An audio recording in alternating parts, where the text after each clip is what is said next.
I'm Christine from Pack Hacker. In this video, we're taking a look at the tomtoc Navigator-T66, which I've been testing for 3 weeks. If you find this video helpful, be sure to hit subscribe so we can keep making content to help you travel smarter. Let's dive in.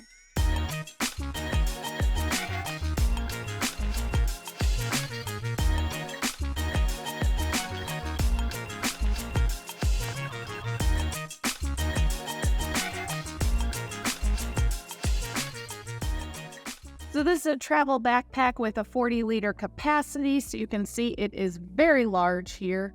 It's made with 100% recycled polyester, and this material was very durable, had no issues despite being tossed in trunks and airplanes and hotel rooms.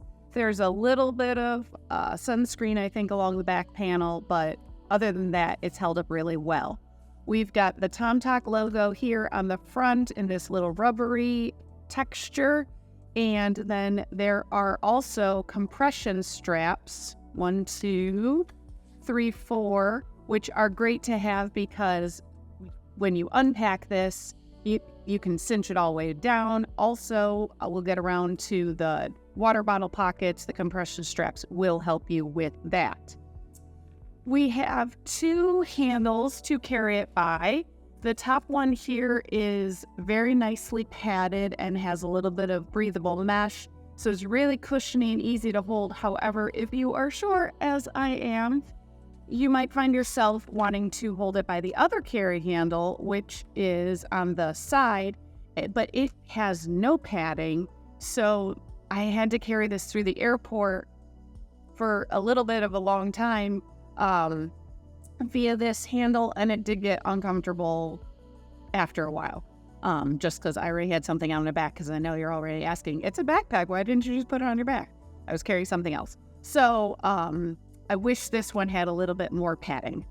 You win some, you lose some. On the back panel, though, we do have a luggage pass-through in case you are pairing this with some rolling luggage. And then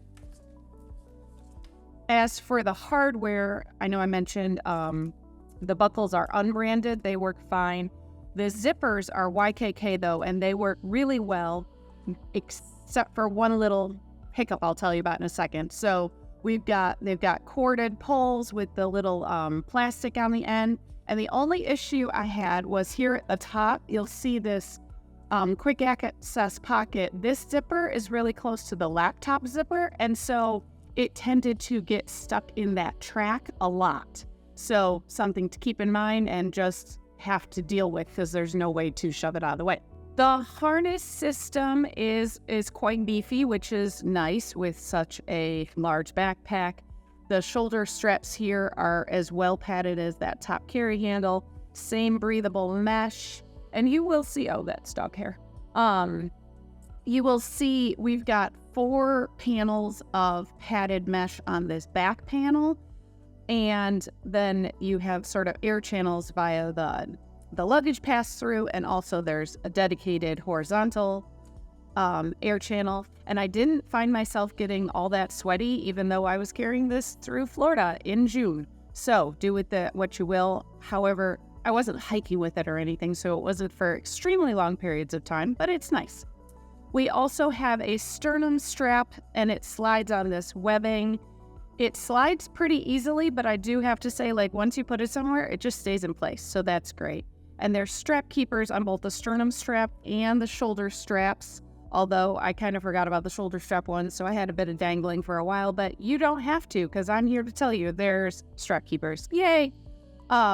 There's also an attachment point, which I found very helpful for hooking hand sanitizer. Just keep it at hand as you go through the airport. So as I mentioned, that back panel is very cushiony, and so it's sort of, I don't know if you can tell, but it sort of forms to your back. Now, some people don't like that sort of floppiness, sagginess, but when you put in, like I have a laptop in here right now, it really does sort of beef that up some and give you a little more structure if that is what you want. And then also, though, when you don't have a laptop in there, it really feels nice because it's just like a pillow on your back almost. But the cushion does blunt the feeling of the laptop, so that's great. Now, you can see it has a fairly structured look when it is completely packed out. When you carry less, like if you're going for a shorter trip or just daily, it does get a bit saggy. So that's something to be aware of, but if you're packing it for a trip like I was, looks great. There are a few external pockets to go over around this bag, so let's start at the top. And here you can kind of see what I meant about the zippers interfering with one another. I'm forcing it, but this would happen a lot where that little tab would just fall into the back zipper and then get in your way. So just keep that in mind. But this top pocket is very large. It encompasses the whole top of the bag, and it's good for like your phone, wallet, keys as you are traveling. But I do have to say, if you load it up too heavy when it's not as stuffed as it is right now, it does sag down the front. Keep that in mind. Do with it what you will. The other place you can put quick grab items is this whole front section is another pocket. You can see it encompasses almost this whole thing. So I found it was a great place for tissues, snacks, little toiletry kits. I even was able to shove a small book in there, crossword puzzles, just to have things on hand and easy to access. And it's just another place to put things that you don't want to grab out of the main compartment. Then we have 2 water bottle pockets. They have stretchy elastic at the top and this fabric gusset, so you can put in rather large bottles, or if you are carrying more slender bottles like I am, I've just got a standard Hydro Flask here. I like to put the compression strap through the handle just to sort of lock it in place as you lay it down. Just gives you a little bit of additional peace of mind if you need that. Flipping around to the back though, this back zipper undoes completely all the way around the bag and a little bit to the bottom, because then you should be able to lay it completely flat to go through the security line so that you theoretically don't have to take your laptop out of its sleeve in order to go through the security line, unless they ask you, of course. This accommodates up to a 17-inch laptop, and you can see I've got a 3D printed 16-inch MacBook Pro back here, and we have tons of room. So even if you had a big gaming laptop, you shouldn't have an issue putting it in here. It's nicely padded, and there's even a false bottom here, which is good in case this falls or whatnot. And then in front, we have another sleeve for a tablet, or I was able to fit a 13-inch MacBook Pro in there too, or a 13-inch MacBook Air, in there too, in case you have 2 computers. On the opposite side, we have this little mesh pocket for, if you didn't have a separate tech pouch and you just want to put your cords, glasses, whatnot in there. It's very nice. It is hard to access without opening this completely, so I wouldn't put things that you need to get at maybe on the plane, because it's a little hard to dig in. But what is nice is we have this pull tab here, and then this is the main compartment. So you have easy access to the main compartment. You can either pack it from in here, or just if you needed to grab something out of the top, maybe your liquids bag or whatnot, it's a lot easier to get it there when you just have the laptop compartment just a little bit open. You can pop it out for quick access. All right, on to the main compartment. As you can see, I have taken everything out of the main compartment because I thought it might be a little nicer to show you how I packed this as opposed to unpacking it and then showing you. But you can see this also gives you a little bit of a preview of what this bag looks like when it's not stuffed. This is the sagginess I was talking about. Even when you do the compression straps up and pull them tight, it has a bit of a saggy look. It just does, because it has the 40-liter capacity and it has to go somewhere if you're not using it. That being said, the main compartment opens here. Should have left it closed. There we go. So it opens with this large zipper that sort of opens it like a box. And you just open it like that. We've got a nice liner here, and then there's this piece of I'm assuming it's plastic, but either way, it's covered in the liner fabric.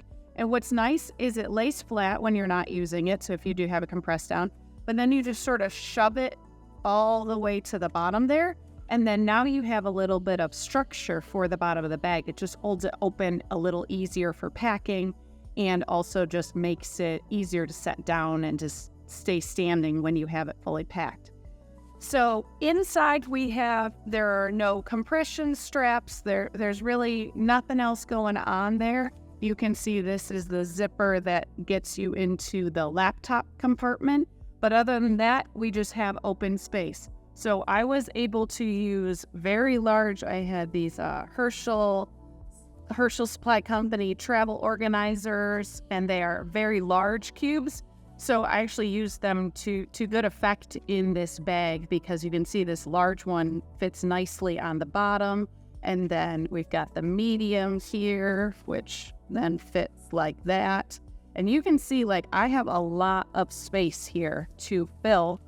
I even have a pair of sandals here, which of course usually I would have in a bag or a pouch, but just for demonstration purposes here, these are pretty clean. So you can fit an awful lot in here. I had absolutely no problem packing for a 5-day trip. I had room to spare for souvenirs and whatnot. So it might not look like it's as big as other 40-liter travel backpacks, but I feel like it really does give you a lot of space. And so especially at the budget price that tomtoc has it at, if you are just, maybe you're a casual traveler and you don't mind a little bit of the lack of aesthetics, or you want a workhorse that's just going to get the job done, this might be right for you. So there you have it, the tomtoc Navigator A82. Thanks for keeping it here at Pack Hacker, your guide to smarter travel. We'll see you in the next one.